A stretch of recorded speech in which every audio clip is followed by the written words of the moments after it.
Hello kids, in this video we will learn colors name: red, green,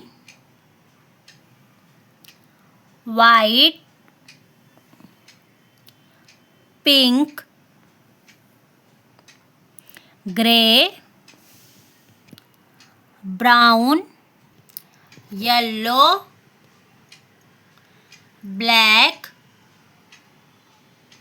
violet, orange, blue,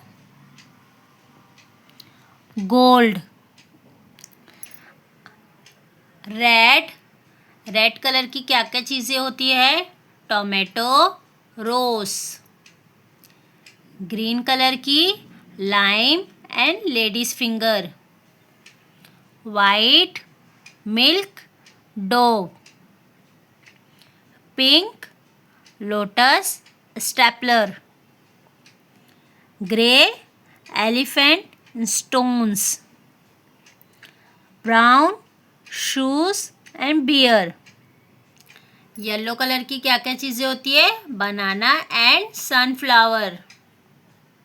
black cap crow. Violet brinjal and flower. Orange and carrot. Blue sky and car. Gold ring and trophy. ये थे colours name. If you like my video, please like, share and subscribe to my channel.